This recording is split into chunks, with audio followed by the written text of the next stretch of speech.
Man, Chiefs Kingdom, what a day we had. There was some news that we never anticipated to happen, at least not this soon, not breaking up the trio this quickly, but here we are. Tyreek Hill is traded, but before we do dive into that, like I mentioned, please do subscribe to the channel because I will keep you up to date on anything Kansas City Chiefs related that you do not want to miss out on. Even the unfortunate news like this, and even looking at this, it doesn't even look all completely right, but let's talk about how we got here. Man, so it's funny how things go. So literally, like every morning when I wake up, I check my phone to see if there's any like Kansas City signings, who they're interested, things like that. That's just basically what every fan does during free agency. And I woke up around 6 o'clock my time out here, and 6:30, and there was a transaction that the Chiefs signed Dion Bush. I probably butchered his name. I'll have it up there, but I was like, okay, another roster spot fill-in, maybe fill-in for Dan Sorensen, and we got our third safety. Interesting to see. Like, cool. I'll roll with it. Back to sleep. I got work in about a couple hours, so I wake up probably around 7:30, 8 o'clock. I wake up again, and then I got more notifications on my phone, and I was like, okay, KC making a move. Let's see what happens, because you get Twitter, you get Bleacher Report, NFL, you know how things go.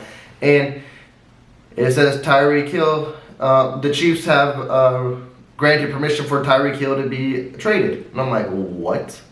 Are you serious?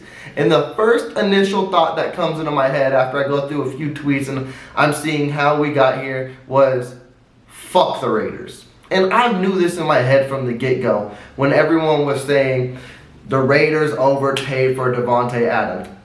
I knew once Davante got paid that it was going to up the ante on what Tyreek wanted to get paid. And I think they did that like brilliantly, honestly. They knew they would get their guy, and they knew it would cause a dilemma in KC to where KC might not go that extra mile to re-sign Tyreek to a $28 to $30 million contract. I know that wasn't the Raiders' game plan, because if you're a good rival, you use everything to your distinct advantage, and I believe they thought that way. As we see now, it worked out magnificently. But even if people don't think that way, I think that's what happened, because now if you rewind back before free agency started, actually the first weekend of free agency, Tyreek Hill was rumored that he was like so close to signing a contract, being the richest wide receiver before Davante Adams and all that happened. And again, I want to shut down what everyone has said too, which is KC should have offered a contract before Davante got signed, yada, yada, yada. They did. Tyreek has a really good agent, if not one of the best, Drew Rosenhaus. Drew Rosenhaus knew, let's see how this wide receiver market shapes up before you sign that deal. Let's see what happens with Davante before you sign that deal. So the contract was there, he just never signed it, accepted, whatever you want to call it. And then Davante blew up, and with a whole big contract trade. That changes the whole game. So just because he didn't sign with the Chiefs doesn't mean the contract was offered, because it was. And then there was another one offered afterwards to where he would still get paid more than Davante. But at this point in time, it looked like the Tyreek era was done in KC. And which is also kind of shocking to hear, but not, because we'll rewind to last year when he didn't want to restructure. And then now we go to this year where he wants to be the highest paid. There was these little signals pointing to his tenure in Kansas City might not be as long as what we were anticipating. And as Chiefs fans, that's hard to cope with, definitely with the Tyreek Hill type of stature, when there has never, and even being gone, not a Chief, there has never and probably will never be another wide receiver like Tyreek Hill. You could try to duplicate it. We hear at draft time all again. Man, we got 4-2 guy out here. Is he the next Tyreek? We've heard it with McCole. McCole, he's a great receiver. He's a great player. But when you put him on what's the word I'm looking for? Basically a pedestal. When you put him on a pedestal to start his career, like he has to live up to Tyreek, it's hard to look at McCole in any other fashion. Now, we got to hope he has a breakout year, which even if Tyreek was still on the team, I believe McColl's going to go off. And now this gives him more opportunities to go off. And then you dealt with this. It's just like the writing was on the wall for Chiefs fans that Tyreek was going to be gone sooner than later. It's just hard to accept that it's this soon. Definitely with the magnificent trio we had with Kelsey, Mahomes, and Hill. You hate to see it be broken up, but here we are.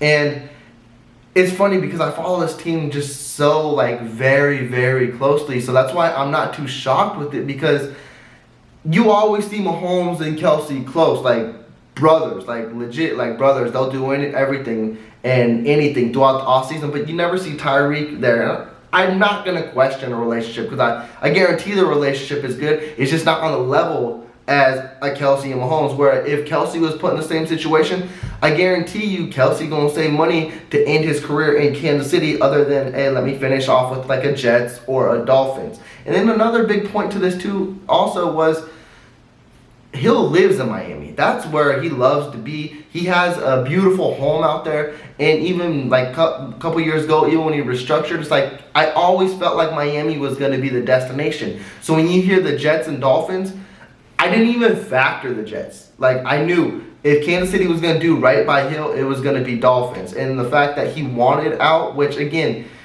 that's where everything's going to go crazy now. It's like, damn, is there really dysfunction inside the locker room? Is things that bad? Like, is EB that way? Is Andy Reid not have control? Is Mahomes managing? Does Hardman and Hill have that big disconnect?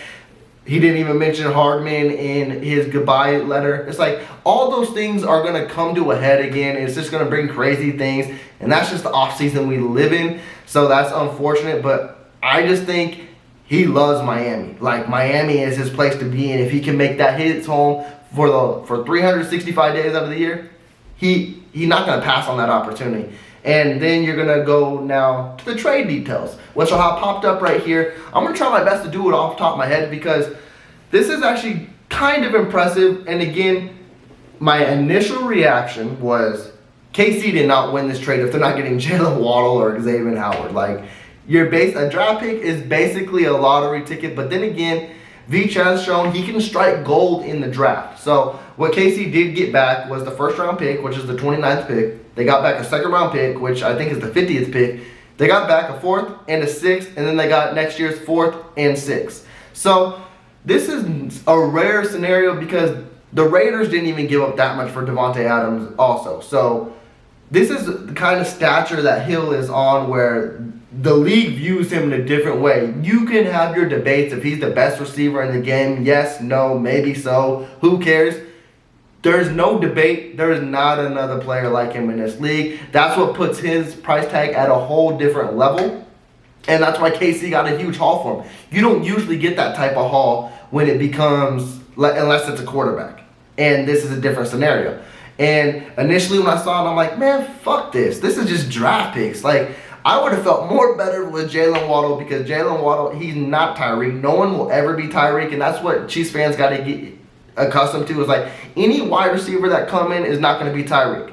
They can be great, but you can't hold them to that standard. And that's why, like, Jalen Waddle would be a perfect combination. He gets a lot of reception. He's a speed guy. Let's get him. It made me feel a little better about the trade. And when I saw it's just picks, I'm like, man, are you serious? Like, I don't, like, no. And then, of course, when the day starts going on and you start getting more details, you start going through Twitter and things like that, it's like, okay, at least they got a good haul. It's like they struggle in multiple areas. Like, it's not just, well, now receiver is a whole, definitely number one receiver. It's funny. We finally get a number 2 wide receiver in Juju, and now we're looking for a number 1 team. Like, you can never win with this team. But there's holes on the defensive side of the ball, cornerback. So they got, what, 10 to 12 draft picks, and then also next year also. So they can easily build through the draft, definitely with the team that, you know, with huge contracts out there like on Mahomes, that they don't have to restructure every year if they need to, that they could build this team through the draft.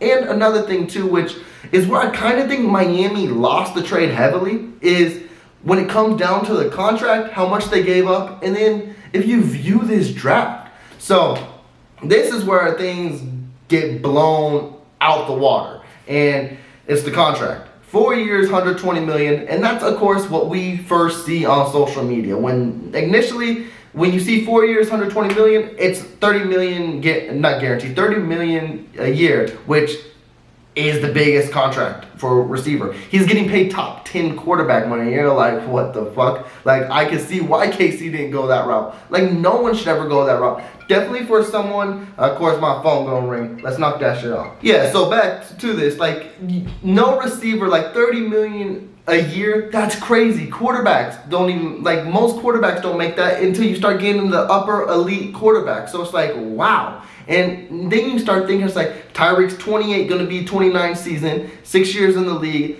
If you pay him 4 years, it's like, nah, he's going to be approaching 33 before that contract ends.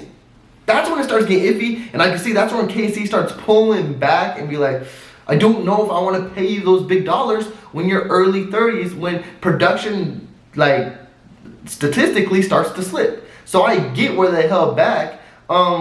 And then you're going to get a lot of people saying, well, did you have to trade him? And no, you didn't have to trade him. He's under contract. You could play him out this year and then roll with it and see how it goes. But they wanted to do right by the player and also, too, get the most for his value now. Because you don't know what happens throughout the year. He could ball out again and his value could be more than what we got for him. Or he could get injured and then the value you could have got, you never would have got. Or you could have had him play, then franchise tag him, but then again, that tag goes up, then the market starts to shift, and then you just start losing out on opportunities. When you got a chance to get younger right in front of you, you might as well take the opportunity. Now, I'm looking at the lighter spot of things because it's what you got to do. You got to have open mind with all this, definitely in this situation, because I'm not going to lie to you guys. Kansas City did get worse today. I'm not going to lie again. 2022, Kansas City looks like a worse football team. Does that mean they're not a playoff team? They are still a playoff contender. Are they Super Bowl contenders? I don't know yet because I got to see how this roster shapes up by September. Things could look totally different. But right now, I would just say playoffs. But again, as long as you have Mahomes, you have a shot to win the Super Bowl. And Vegas even proved that when they didn't even change their odds that much by Tyreek leaving. So it's going to be interesting to see how this team shapes up and folds out because Tyreek is a huge piece that's missing, but I don't know if it changes drastically on the path Casey's going for. Like I said, it might look worse for 2022, but in longevity of this, 2023, 24, and 25, this helps the team out immensely because they don't got to worry about paying a receiver $30 million a year. And now I want to go on this too is, now what are our options? And I'm going to make another video too. Not a Tyreek, but I already had one in the works. I should have had a video out for you guys last night, but it just didn't tend to be the way I wanted it to be of all the small acquisitions Casey has made and rumors and things like that. And I will throw these in there too, but it's like you got an MVS, Marcus Valdes-Scantling, not a Tyreek replacement, but he could bust the top off and he's a fast guy. Get you a burner in there. He's in for a visit today. Ronald Jones, like, that's a sneaky running back pickup I like. And Chiefs fans, we got to be, I guess, I don't know how to phrase it, but it's like we always bitch and complain about something. It's like you want a cap space.